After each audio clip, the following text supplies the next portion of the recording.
Marlène et Jean-Claude sommes très heureux de te présenter une émission très spéciale afin de comprendre les faits d'actualité. Merci pour ta fidélité. Merci d'être encore là en cet instant afin d'étudier la parole de Dieu. Je voudrais te rassurer si tu as une crainte quelconque.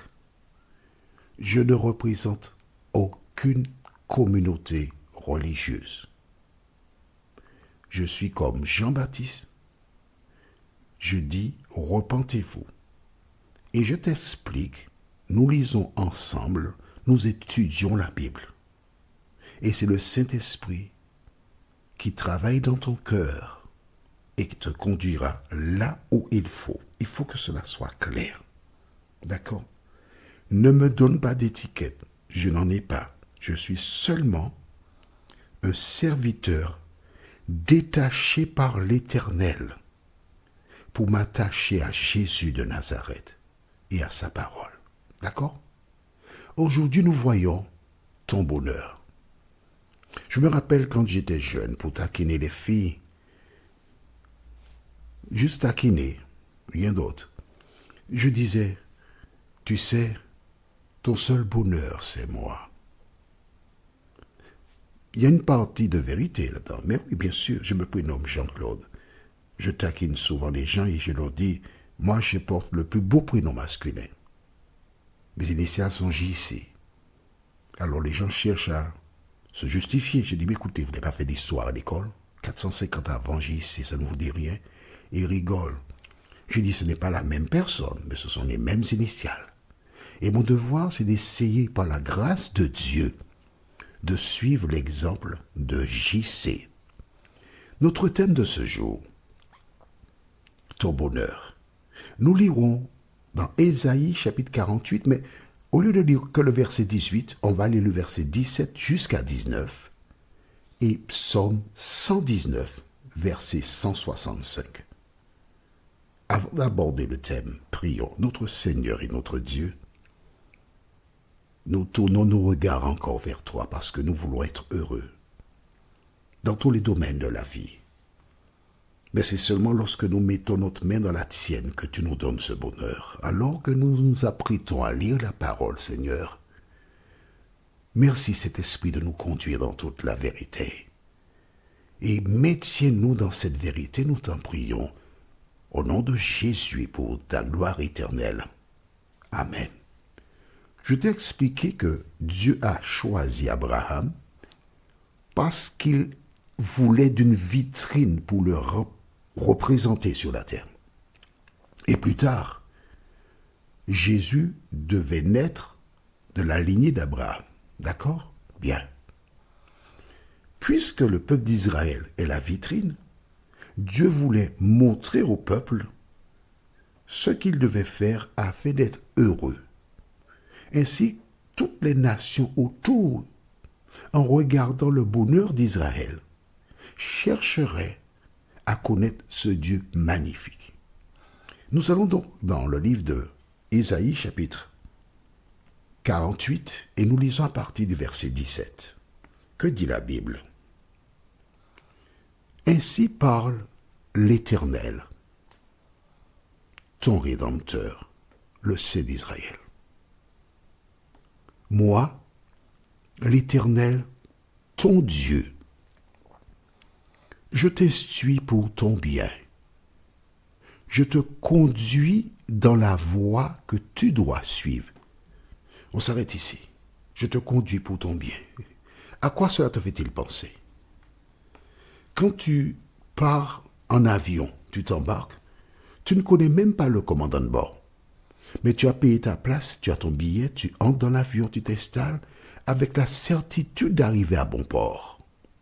En ce qui concerne le salut, Dieu a un plan, un projet, nous conduire au port. C'est pourquoi il dit, je te conduis dans la voie que tu dois suivre. Je te conduis. C'est-à-dire que lorsque tu as accepté Jésus pour sauveur personnel, tu vas où il t'emmène.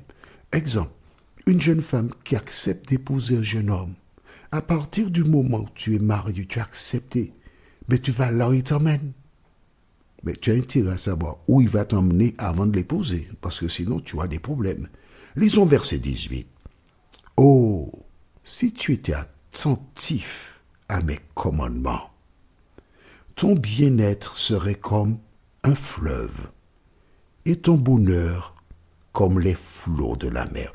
Est-ce que selon toi, Dieu peut dire ça à un moment et après dire le contraire? Attends, réfléchis, analyse. Non, non, je te pose la question. Faut pas te fâcher. On est en train d'échanger, toi et moi. Le Dieu qui a dit, oh, si tu étais attentif à mes commandements, ton bien-être serait comme un fleuve et ton bonheur comme les flots de la mer. Et au verset 19, il dit, ta postérité, c'est-à-dire tes enfants, la suite, serait comme le sable et les fruits de tes entrailles comme les grains de sable. Et le plus important, ton nom ne serait point effacé, anéanti devant moi. Qu'est-ce que ça veut dire? Ton nom ne serait pas effacé, anéanti devant moi. Mon arrière-arrière-grand-père, quel est son nom? Je ne sais pas, il est mort. Je ne l'ai même pas connu. Par contre,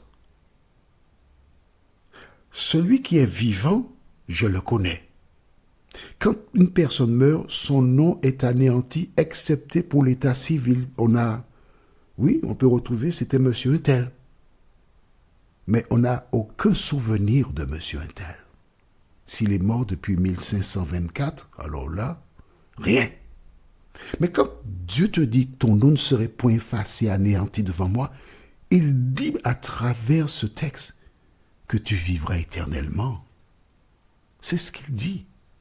Je me répète, nous sommes tous sauvés par grâce, par le moyen de la foi. D'accord. Mais une fois qu'on a accepté Jésus, nous sommes appelés à être une nouvelle créature. Et écrit dans le cahier, Galates 2, verset 20. Galates 2, verset 20. Et l'essentiel que je voudrais que tu retiennes de Galates 2, verset 20, c'est « J'ai été crucifié avec Christ. Je suis mort donc. Et si maintenant je vis, ce n'est plus moi qui vis, mais c'est Jésus qui vit en moi. Donc si Jésus vit en moi, cela veut dire que mes actions sont celles de Jésus.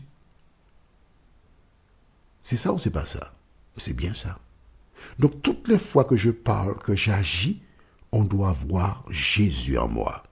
Allons au livre de Psaume, chapitre 119, verset 165. Le livre de Psaume, mais le chapitre 119 par lui-même, présente et parle beaucoup de la loi de Dieu. Mais le verset 165 déclare « Il y a beaucoup de paix. » Tu as trouvé? Il y a beaucoup de paix pour ceux qui aiment ta loi et il ne leur arrive aucun malheur. Amen. La loi ne sauve personne. On est d'accord?